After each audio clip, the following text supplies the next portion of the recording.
ఆంధ్రప్రదేశ్ రాష్ట్రంలో ఇంకొక 2 నెలల్లో ఎన్నికలు జరగబోతున్నటువంటి తరుణంలో అధికార వైసీపీ పార్టీ వారి యొక్క అభ్యర్థులని నిర్ణయించడంతో పాటుగా కొన్ని స్థానాల్లో అభ్యర్థుల్ని మార్పు అనేటటువంటి వాటితో ముందుకు దూసుకుని వెళ్ళిపోతున్నారు. అదే రకంగా రాజ్యసభ ఎన్నికల్లో వారి యొక్క ముగ్గురు అభ్యర్థులు గెలిచినటువంటి సందర్భంలో మరొక రెట్టించినటువంటి ఉత్సాహంతో ముందుకు వెళ్ళేటటువంటి కార్యక్రమాలతో పాటుగా అనేక మహాసభల్ని అడ్రస్ చేసుకుంటూ వెళ్తున్నారు. రేపు 18వ తేదీన రాప్తాడ్లో జరగబోయేటటువంటి మరొక సిద్ధం అనేటటువంటి ఆ సభ ఏదైతే ఉందో రాయలసీమ జిల్లాలకు సంబంధించినటువంటి అనేక మంది కార్యకర్తల్ని మొబలైజ్ చేసేటటువంటి ప్రాసెస్లో ముందుకు వెళ్తున్నారు. ఈ నేపథ్యంలో చంద్రబాబు నాయుడు గారు భారతీయ జనతా పార్టీకి సంబంధించినటువంటి ముఖ్యులందరినీ కూడా ఢిల్లీలో కలిసి ఎప్పటికీ దాదాపు 2 వారాలు పూర్తవుతోంది. సో అమిత్ షా గారితో అర్ధరాత్రి 12 గంటలకు సమావేశం అయిన తర్వాత ఇంతవరకు వారితో ఒక్క ఫోటో కూడా బయటికి రాలేదు. నార్మల్గా చంద్రబాబు నాయుడు గారు ఎవరితో మాట్లాడినా కూడా వారికి సంబంధించినటువంటి మీడియా అనేక ఫొటోస్ని సర్క్యులేట్ చేయటమే కాకుండా ఇది నేషనల్ అవసరం అంటే జాతీయ పరంగా చూస్తే అత్యవసరమైనటువంటి సమావేశం అనేటటువంటి బిల్డప్లు చాలా ఇచ్చే ప్రయత్నాలు చేస్తారు. మొన్న కూడా అమిత్ షా గారిని కలిసిన తర్వాత జాతీయ భద్రత దృష్ట్యా జాతీయ రాజకీయాల దృష్ట్యా భారతీయ జనతా పార్టీ కలిసి వెళ్లాల్సినటువంటి పరిస్థితి తప్పదేమో అనేటటువంటి మాట కూడా చాలా బ్యానర్ హెడ్డింగులతో పెట్టించారు. కానీ ఇంతవరకు కూడా 2 వారాలు అయిన తర్వాత కూడా చంద్రబాబు నాయుడు నోరిప్పట్లేదు. అదే రకంగా అమిత్ షా గారు మొన్న ఢిల్లీలో జరిగినటువంటి ఒక సమావేశంలో ఆంధ్రప్రదేశ్లో పొత్తుల మీద మరికొంత సమయం వేచి చూడాల్సినటువంటి పరిస్థితి ఉంది అని చెప్పి జర్నలిస్టు మిత్రులందరికీ కూడా చెప్పారు. ఈ నేపథ్యంలో అసలు ఆంధ్రప్రదేశ్లో ఏం జరగబోతోంది, పొత్తులు ఉన్నాయా లేవా, అదే రకంగా పవన్ కళ్యాణ్ నోట్లోంచి ఒక మాట కూడా మాట్లాడలేదు. ఢిల్లీలో ఉండేటటువంటి ఇంటెలిజెన్స్ ఏజెన్సీలు ఏవైతే ఉన్నాయో నిరంతరం పవన్ కళ్యాణ్ గారితో టచ్లో ఉంటారు. నరేంద్ర మోడీ గారికి భారతదేశంలో జరిగేటటువంటి విషయాలు ఇంటెలిజెన్స్ ఏజెన్సీ రిపోర్ట్ చేసినా చేయకపోయినా, అమిత్ షా గారికి చెప్పినా చెప్పకపోయినా పవన్ కళ్యాణ్ గారికి మాత్రం నిరంతరం అందుబాటులో ఉండేటటువంటి వ్యవస్థను వారు నిర్మించుకున్నారు. అటువంటిది ఈ పాకెట్లో నరేంద్ర మోడీ గారు, ఈ పాకెట్లో అమిత్ షా గారు ఉన్నారని చెప్పి అనేక సందర్భాల్లో సినిమా డైలాగులు వల్లివేస్తుంటారు. అటువంటి పవన్ కళ్యాణ్ గారు గడిచినటువంటి 2 వారాల కాలం నుంచి చాలా స్తబ్దులైపోయి ఏ మాత్రం మాట్లాడలేనటువంటి ఆసక్తిలో వారు ఉండిపోయినారు. చంద్రబాబు నాయుడు గారు వెళ్ళి వచ్చిన తర్వాత ఇక నెక్స్ట్ ఫ్లైట్లో పవన్ కళ్యాణ్ గారు వెళ్తున్నారనేటటువంటిది తెలుగుదేశం పార్టీ బిల్డప్ ఇచ్చింది. కానీ ఇంతవరకు కూడా ఢిల్లీ వైపు కన్నెత్తి కూడా చూడలేదు పవన్ కళ్యాణ్ గారు. ఇటువంటి సందర్భంలో ఆంధ్రప్రదేశ్ రాష్ట్ర శాఖ బీజేపీ తరఫున విష్ణువర్ధన రెడ్డి గారు కండక్ట్ చేసినటువంటి ఒక పత్రికా విలేకరుల సమావేశంలో చాలా ఇంపార్టెంట్ వ్యాఖ్యానాలు వారు చేసినవి మాత్రం మీ దృష్టిలోకి తీసుకురావాలి కాబట్టి మనం ఈరోజు వీడియో చేస్తున్నాం. దానిలో వారు చెప్పినటువంటి ప్రధానమైనటువంటి వ్యాఖ్యలు కనుక మనం చూస్తే, సరే కాంగ్రెస్ పార్టీ మీద కొన్ని వ్యాఖ్యానాలు చేశారు.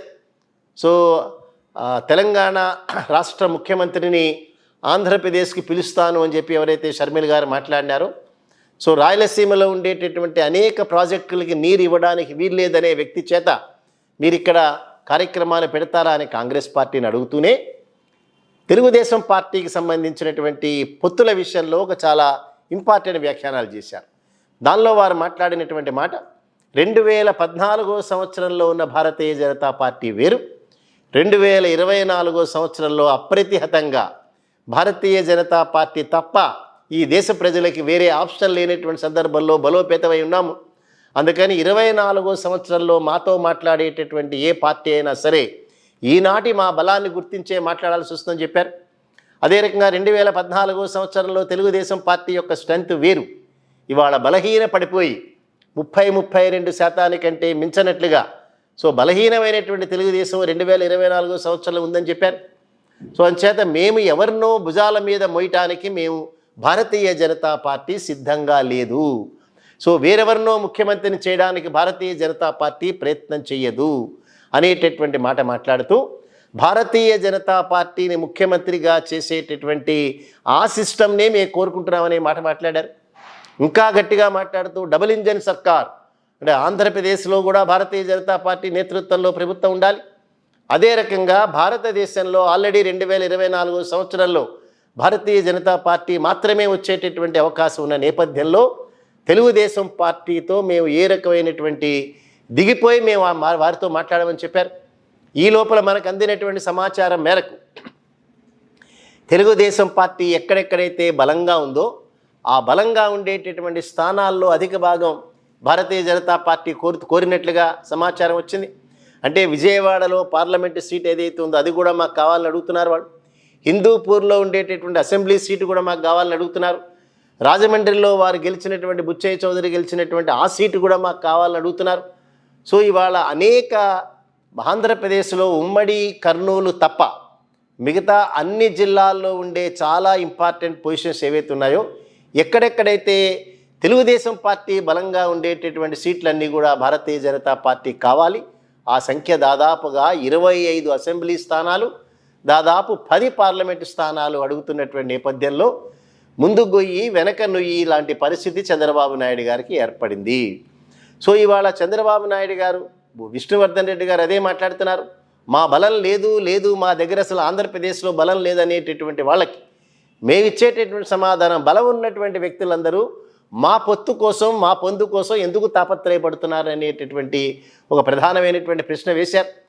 సో దీనిలో చూస్తే ఒక పక్కన తెలుగుదేశం పార్టీకి సంబంధించినటువంటి ఇన్ఫార్మర్లుగా ఉండే బీజేపీ రాష్ట్ర శాఖ అధ్యక్షురాలు గారు, అదే రకంగా వారి దగ్గర ఉండేటటువంటి పార్లమెంటు సభ్యుల హోదాలో ఉండేటటువంటి కొంతమంది, వీరందరూ ప్రత్యక్షంగా తెలుగుదేశం పార్టీకి సంబంధించినటువంటి ఇంట్రెస్ట్ని కాపాడేటటువంటి రీతిలో వారు ప్రయత్నాలు చేస్తుంటే ఆ ప్రయత్నాలను గండిపరిచేటటువంటి విధంగా మమ్మల్ని ముఖ్యమంత్రులుగా చేసేటటువంటి పార్టీలతో మాత్రమే మేము మాట్లాడతాం తప్ప భారతీయ జనతా పార్టీ ఇంకొకళ్ళని భుజాల మీద మోయటం కానీ ఇంకొకళ్ళని ముఖ్యమంత్రులు చేయడానికి కానీ మేము సిద్ధంగా లేవు అనేటటువంటి మాట ఎక్కడికి దారి తీస్తుంది అనేటటువంటిది తప్పనిసరిగా ఆలోచించాల్సింది.